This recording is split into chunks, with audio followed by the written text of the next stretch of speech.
There are multiple types of testing. One of them is specifically the automation testing, and automation testing can perform on web, desktop, and mobile.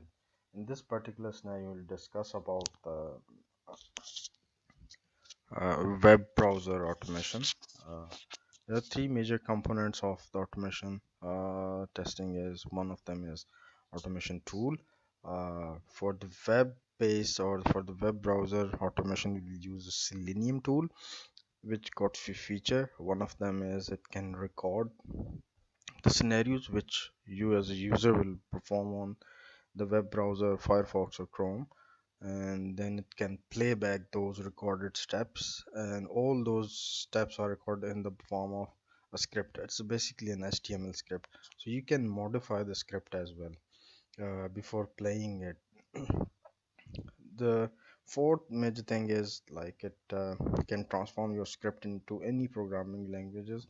There's a certain set of programming languages which are supported, so you can transform it into Java language, etc. Transforming into programming language help you to write some processing logic. Anything like can connect to database, can connect to Excel sheet, can write to Excel sheet or open. So or whatever is possible in programming language you can perform. Second thing is testing framework, which is very essential for the testing. So all the testing you have done manually or whatever the process is, but if you cannot show the result, if you cannot record the results, like these number of test cases were executed, x number of test cases were failed, m number of test cases were passed, and how much time it took. So it also explained the condition. So assertions, checks, all etc. are made in testing framework. So it finally generates a report which is something tangible. So there are lot of framework, but we will discuss or the major two framework are JUnit and TestNG. JUnit is based on Java. Uh, TestNG is as well, but they support other languages as well. Uh, the major difference between JUnit and TestNG is TestNG can run can perform tests in a sequence. However, it's not possible in JUnit because it's against the philosophy of JUnit. In JUnit, the test must be autonomous, it must be a unit. So if it is dependent on other tests in the sequencing, then this is not the unit. Unit is the very basic level. So all tests must execute at a unit level, at autonomous level. Code editor, Eclipse we will be using to write the Java code or transform the Java code.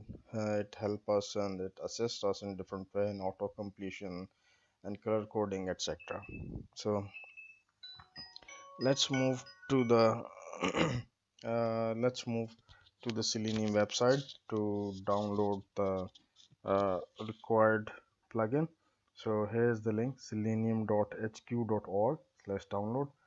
If we go to the website,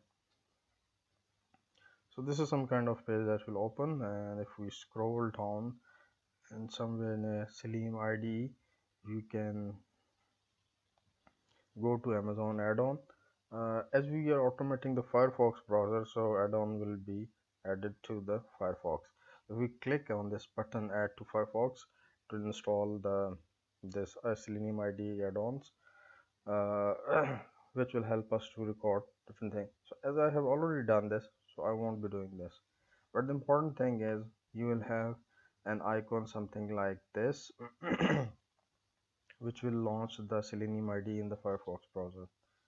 So if you are not able to see this icon, then you can manage from the settings or customize this option. So from here you can customize your layout of this Firefox window. So I'm gonna click on this icon so that it pop-ups the Selenium ID and then I can record things. So let's say uh, I want to record a scenario. So as soon as I press this icon, it has opened a window, Selenium ID 2.9.1. it is in recording mode, so whatever now I will perform on this browser will be recorded. So let's type in a website. It opens the website. I will enter username and the password. Okay, so now I will click on login. So this is success. It's a simple application I have made for specifically this tutorial. If we look at the window of the recorder, will stop the recording. So what it does is it opens localhost and opens a link slash automate, and then it type username in the input box. If I go back again, here this field is the username field. It will type admin in it, and then the second step is it will type admin in a password field, this one as a password field. Then it will click on the login button and wait to load. So let's replay this. It was so quick that we were not able to identify things. So let me slow it down and then try again. Types the admin, type the password, and it's done. So that's how we have successfully automated one scenarios. So if we look at the source, it's HTML based source, and all the steps which are performed are written here. Is the command, here is the value. Next command is type, here is the control, here is the value. Again type, the control, and the value. This is basically a CSS selector.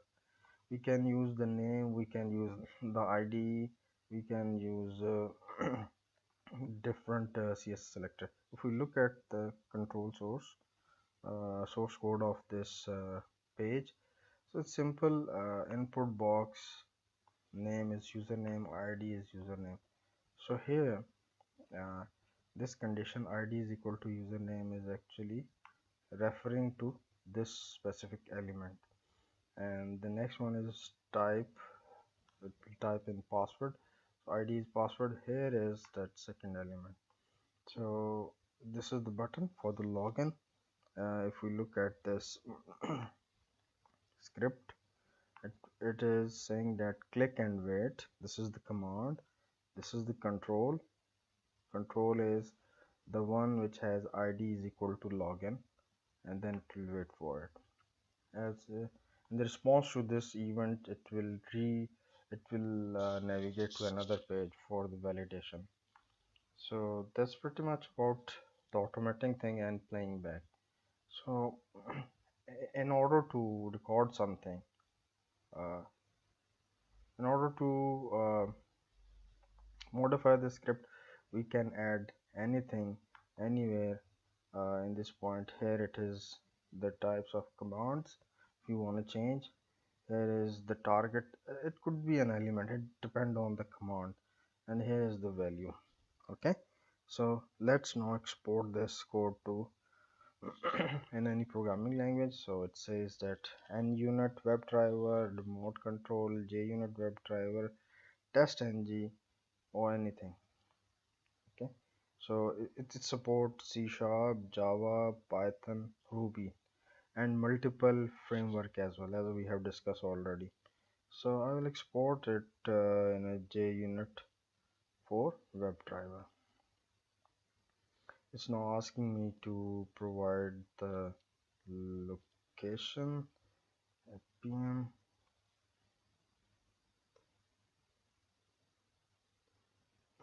So here I will save it first test.java. Okay, let's save it. Here is our code.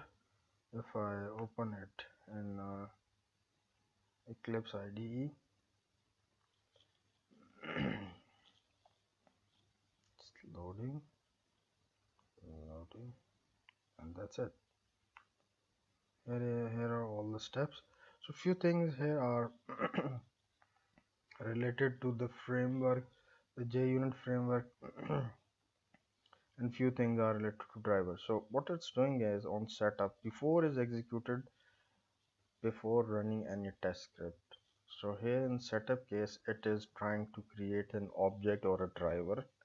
Driver is something which can drive a browser. Here we are driving the Firefox browser.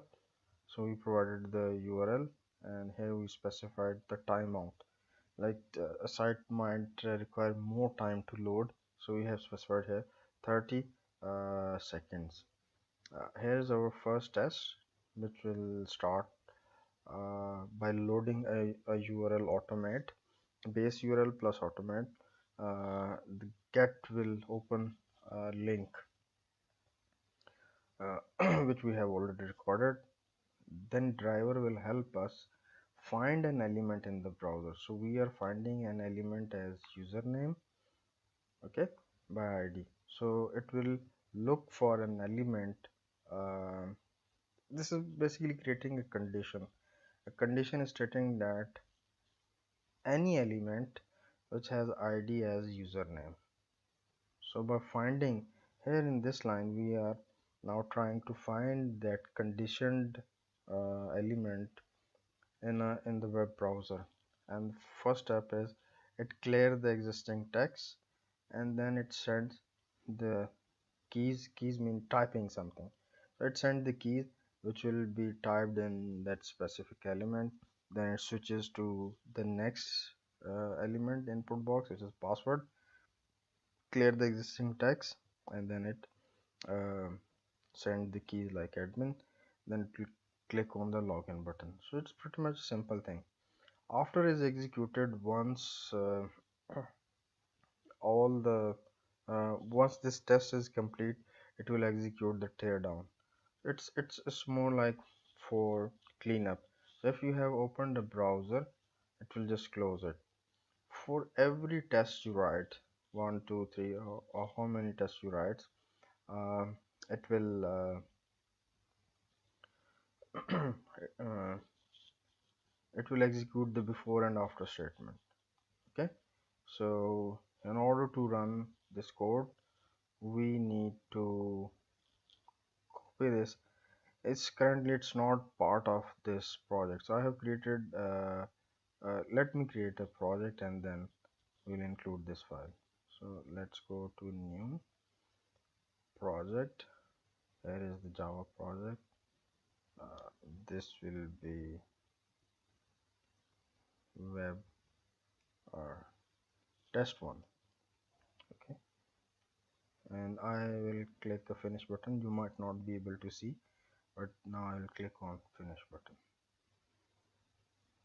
Yes, so we can see that our project is created. We'll copy this code which is not part of this project. We have exported it somewhere else, so this is not part of the project. We will copy this code, select the source directory, and we paste it, and voila, this is created. Here it is giving some warning and error because it is not able to detect what is WebDriver. So WebDriver basically is a part of Selenium. So we need to tell our project or to tell our code that what this is. So we need to include few libraries. So if we right click on the project here, this is our project build path, and we go to configure build path, libraries, and here we can see that we can add external jars. We go to libraries, and here I will include Selenium server standalone. Okay, and yes, all the problem resolved.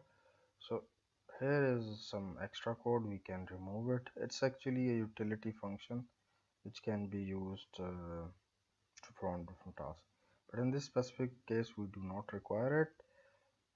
So Control Shift O. Okay, so setup will execute before running test.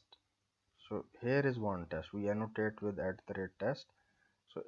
So as soon as it sees that there is some method which has this test annotation, which means that it's a one test case and it will be executed.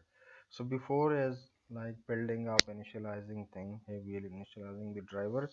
Test is the actual scenario. After is the scenario which will be executed once we are done with our test. So it's a cleanup state.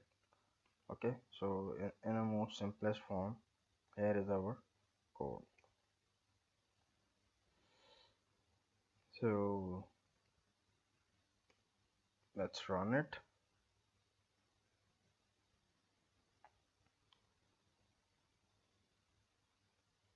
Okay, and it's failed.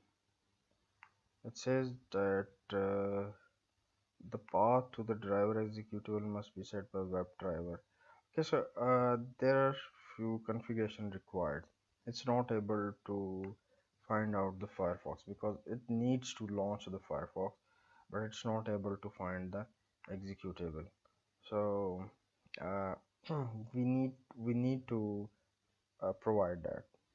But in this specific tutorial, the uh, the process was to record the activity of the web browser, then play it back, and if we require anything, we can transform it into Java code, which is here in Selenium related code, which is this driver, and JUnit, which is a testing framework.